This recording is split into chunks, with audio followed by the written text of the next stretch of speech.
Hey guys, you're hearing everywhere about food shortage, overpopulation, water issues, and yet there's those who lean into solutions instead of fear. I want you to hear this episode with Eddy Badrina. It's phenomenal. He is the CEO of Eden Green, and I hope this inspires you not only to love his corporation, but also to see inside of you. What are those problems in front of you that the world turns to fear, but you are called to have solutions? I believe in you. I'm excited for you to hear the first half of this interview, and then stay tuned for next week and we'll share the next half. And I can't wait for you to jump in. Welcome to Unlock You with Dr. Shannon Crawford. And I am super excited. You guys, I ended up at a venture capitalist conference. I didn't even know what I was doing.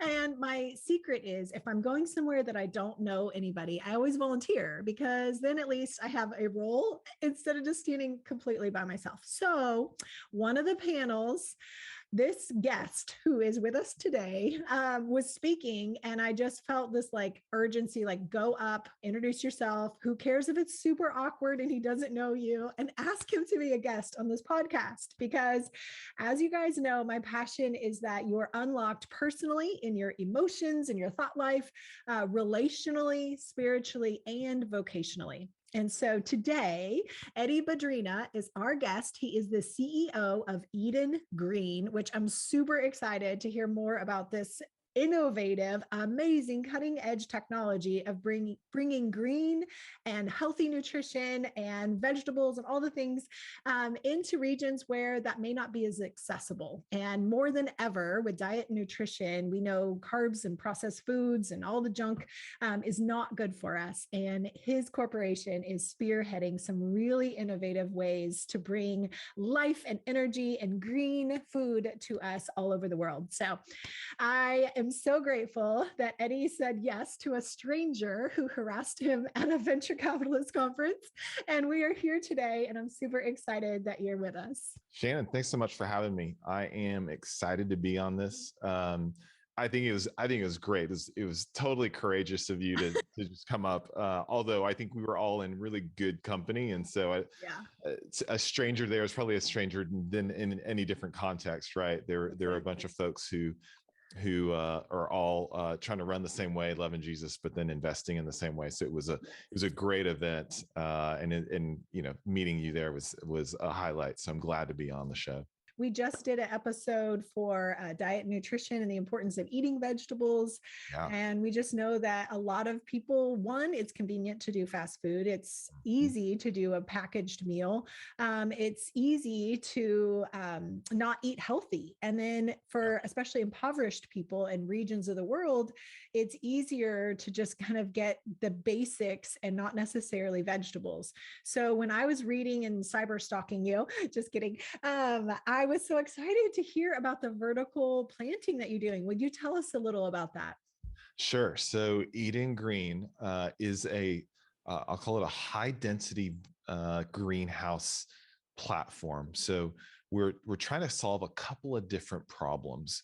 The first problem is there is a distribution problem that we have right now in the United States and honestly around the world, where we've got 90% of our produce coming from California, all the way across the country to here, and then all the way to the East Coast, right?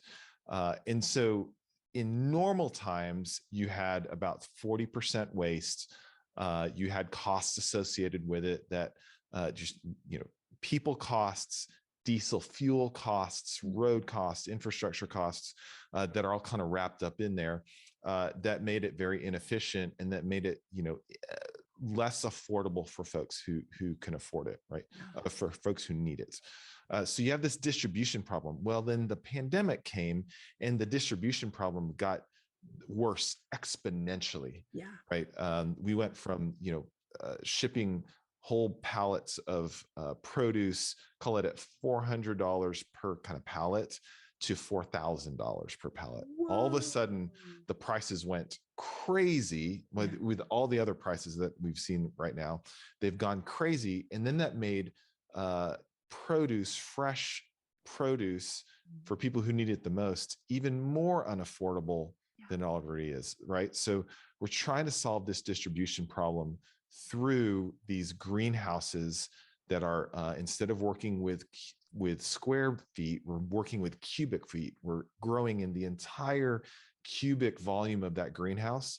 And because it's so dense, we can put it right next to distribution centers. We can put it in communities that need the food the most, right? So So good. there's a distribution problem, but really on a consumer level, we're solving this split second decision problem. And here's the split second decision. Yeah. And I'm a psychology major, and so I think about this all the time.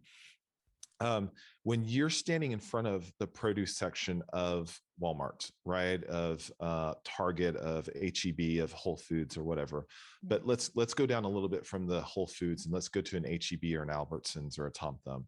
When you're just your normal everyday consumer, family of four making household income of $70,000-$80,000 a year, when you're standing in that produce section, there's a split second decision that comes in your mind, which is, hey, how expensive is this? Mm-hmm. And then how long is this going to last? Mm-hmm. Right? Yeah. Because my dollar is very crucial to me. And if I'm going to feed my family, I want something.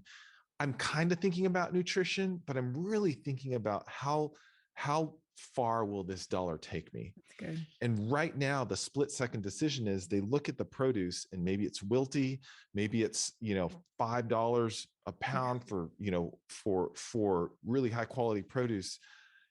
Then they think, okay, I can do that, but it's probably going to go bad in my refrigerator in 5 days. And plus, the taste is, it's all right. My kids don't like the taste and I don't know how to cook it. Right. So, or I can go get the packaged foods or the freezer foods or whatever down on the other aisle. And I know it's going to last for a long time because it's sitting in my freezer or it's processed. And I just know it's going to be a box in my pantry. Right. That split second decision is running our nation's healthcare system. It really is, because the decisions you make there ultimately affect the decisions on ultimately affect how healthy you are, how often you go to the hospital. Are you afraid to go do a doctor's checkup? Are you like, yeah, check me out, I'm healthy, right? Mm-hmm. Are you proud to go to a doctor's checkup and get those results? So that changes the individual, but then it also changes the family structure, because then the family and these kids, are they getting used to fresh produce or are they getting used to processed foods? Yeah. And then that in turn forms their eating habits for the next generation, right? As adults, are they going to the same grocery store 20 years later and now they're out on their own? And are they picking good food, nutritious food, or are they picking processed food and some of the other options? Yeah. So we're trying to solve for that split second decision. So if I can provide them with greens that look good, they taste great, and they're affordable. And by the way, because that distribution chain that we talked about, that's really unsexy, but it really makes a difference. If that distribution chain goes from 2,000 miles to 20 miles, well, then it's going to last in your refrigerator or in your shelf or in your pantry for a lot longer, upwards of, 2 to 3 weeks. If you can imagine salad lasting in your refrigerator for 2 to 3 weeks, then that really changes the equation. Yeah. Right. So when we solve for that distribution problem, we're also solving for that split second decision problem that we encounter in the produce aisle. That's what we're solving for. How we do that is great technology, vertical towers full of greens. It would encourage, people to go and just take a look at the videos and the photos of one of our greenhouses. Like, it's incredible. And if you're in the Dallas-Fort Worth area, come take a tour. Like, we have both virtual tours and in-life tours. Come take a tour, see this for yourself, because it is a game changer in the ag industry, and it's right in your backyard. So that's what we're solving for, and that's how we do it. Come on, it's so good. And it's fantastic because, as we know, the only way that the brain can work is through cellular nutrition. And so if we're feeding our brain processed, dead, lifeless, no energy, or if we're feeding the brain at a cellular level, fresh nutrition, vitamins, minerals, all the essential necessary equipping proteins so that then the brain can properly function and be happy and healthy. So many of our health issues, but also psychological issues, are impacted directly from our diet and nutrition or the lack thereof. Oh yeah. So, how fantastic that you're making it accessible, convenient, close. And I love how, because it goes vertical, it takes up a less land mass, which is also wise on a geographical as well. Exactly. So 40 acres of open farm land is equal to 1.5 acres of our greenhouse in terms of output. So it's one of our greenhouses. We call them modules because they're modular in the way that they're designed. You can put one right next to the other. You can actually put four right across from each other, and then having a packing and production center right in the middle, like a hub and spoke model. Okay. But these modules are 1.5 acres large. Each of these modules produce anywhere from 1.5 to 2 million pounds of leafy greens in a year. So yes, so in most cases, one of our greenhouses will be pushing out like every 7 days. They will we harvest and ship 70 to 80,000 like units a week. Yes, 70 to 80,000 units. So they could be heads of lettuce, right? They could be salad mixes, 70 to 80,000 per week out of 1.5 acres. So when you think about like, oh my gosh, you're taking 40 acres of topsoil that's deteriorating harvest after harvest. You're taking 40 acres of water that's being wasted and then running off into other parts of the land. You're taking 40 acres that's surrounded by land that's maybe running off into that 40 acres, right? Of environmental pollution that's raining down on it, that's in the air, of bugs that are eating the plants, of the pesticides that are used to keep the bugs from eating the plants. Taking all of that, eliminating that, and then shrinking it down to 1.5 acres. That's what you have in one of our Eating Green modules. Okay, so that's like taking organic to the next level. If we're removing the bug and pesticide equation and the chemicals that the body would ingest, because if it kills bugs, it's probably not good for your digestive tract. Right. So we get a lot of questions like, hey, how does this compare to organic? How does it compare to conventional? And from a price perspective, we actually compete. We've done it pretty uniquely in our industry, where our pricing is actually closer to conventional pricing than it is to organic. Like, we're that efficient and economically efficient of a model. From a nutrition perspective, it's I would say equal to or better than organic. And so here's why I say this. The organic label, which is, it was created sort of artificially, it's a marketing ploy, if you will. It's a good one. I think its basis was absolutely well intentioned, but it's just to provide the consumer with a reassurance that there are no synthetic pesticides, and that there's good things going into the soil. The missing part of it, it's in no fault due to the organic label or the industry association, is that there are a lot of factors that go into the land that you can't control. So for instance, we've had a lot of recalls lately from open field farming, not because the inputs were bad, that the farmers were inputting themselves. Like, they didn't use any synthetic pesticides. They were doing, all natural fertilizers. The problem was they were surrounded by farmland that was having runoff into the ground. And then it was making a very toxic environment in the ground. Well, you can't control that as a farmer. As an organic farmer, you can't control that. You can't control the rain that comes from, that is just being developed halfway across the United States, being picked up all the toxic elements that are in the air and then raining down on you can't control that, right? So there are only so many things you can control in an organic growth environment, and you can control quite a bit. But you can't control them all, Yeah. right? So what we've tried to do is say, okay, how much of nature can we accept and can we use, aka sunlight? How much nature can we, what nature provides in excess, use the sunlight, but then not be limited by and keep out the things of nature or of human environmental impact Input. Yeah. that is negatively affecting Yeah. the plants. And so that's why we're growing in these greenhouses, is to keep out the things that we need to keep out, and then to let the sunlight in, so that we're not using so much electricity to light up these greenhouses. And so we really sit on the spectrum in between flat greenhouses, which we've seen, like the Dutch and the French have perfected that model.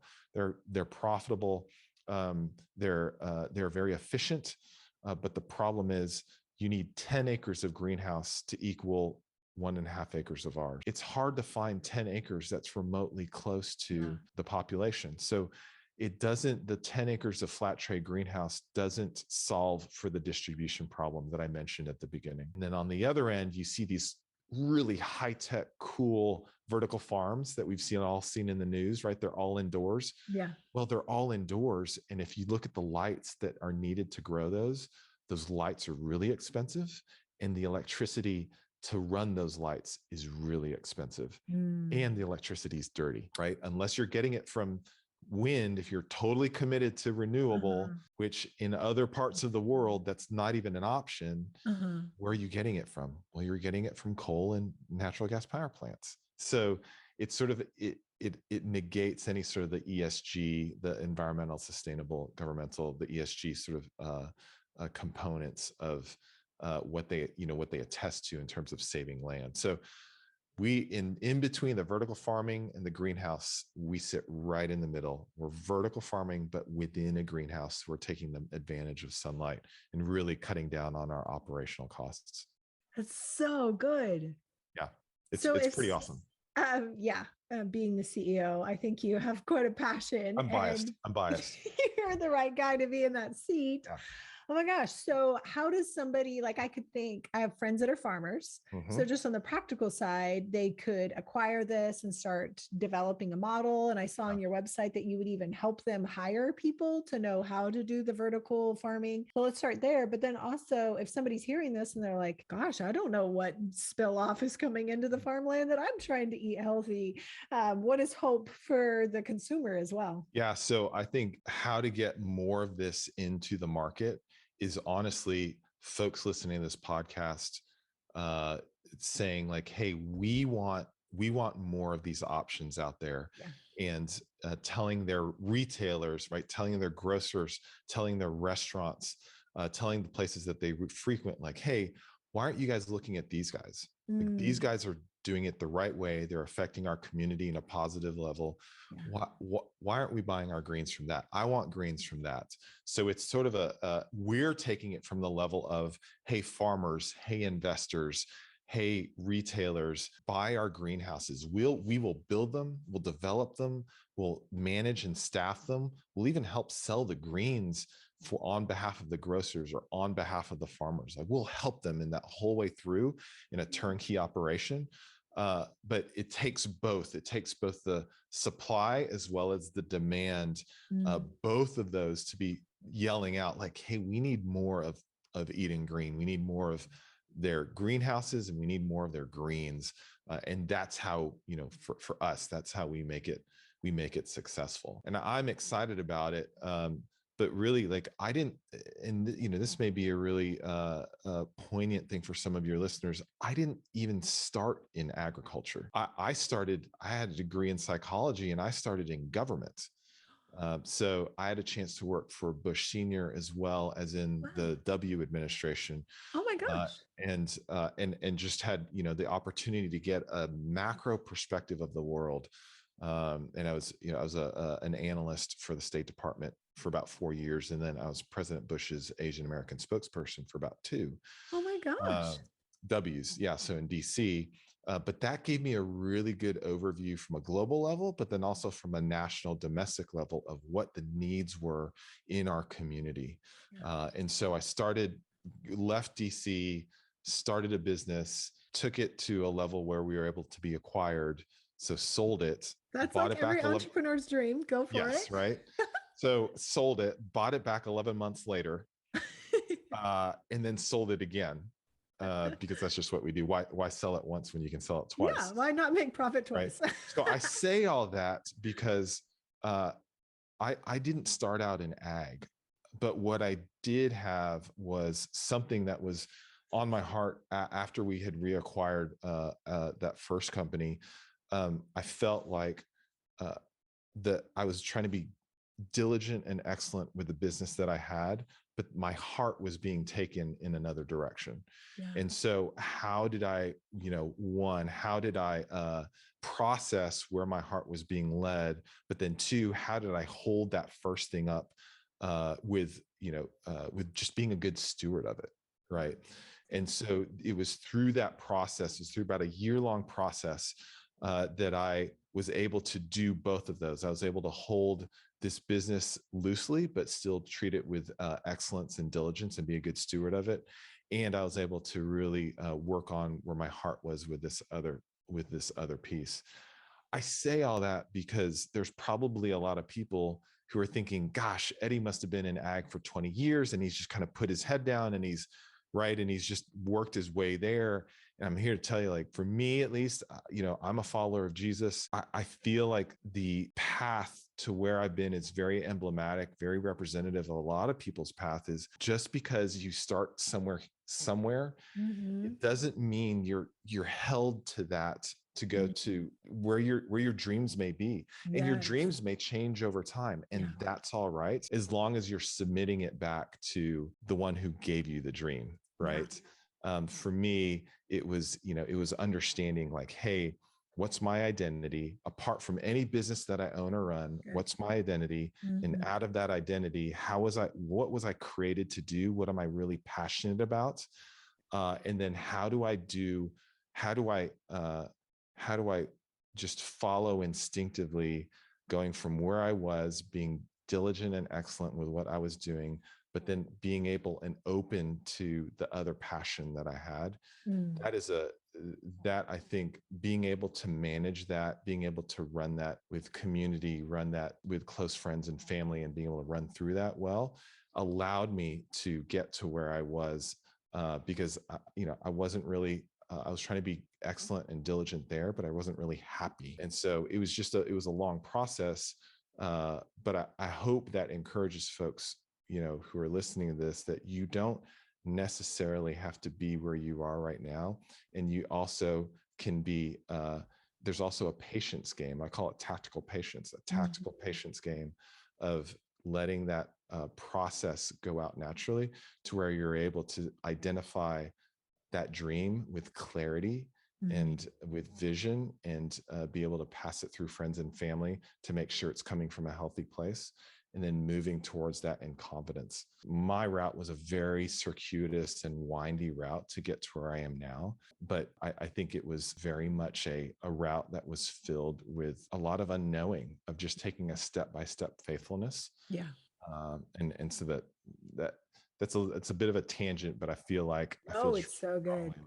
I think a lot of people need to hear that. Absolutely. And I think one thing I'm hearing is about self-limiting beliefs, that a lot of times we base our identity, our hope, our future, our competence level on what I'm currently doing.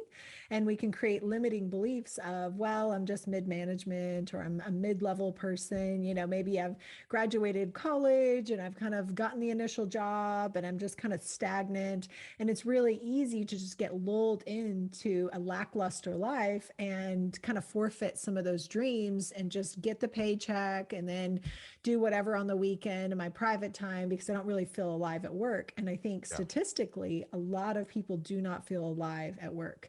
And so I love this marriage of holding the dream and the patience and the waiting, and not limiting yourself to what I'm doing now may not be what I always end up doing. I love a good pivot, and being Yeah. able to accrue skills in this season and then apply them in something totally unrelated. And yet it gives you a market edge because now you have a whole different skill set in an industry where they weren't expecting that. And you're this little outlier that can add so much value. I hope you're journaling this week, taking time to write down what's the burden on your heart. What do you see as a societal issue that you would love to see remedied? Stay tuned for next week. We'll have the second half of this interview.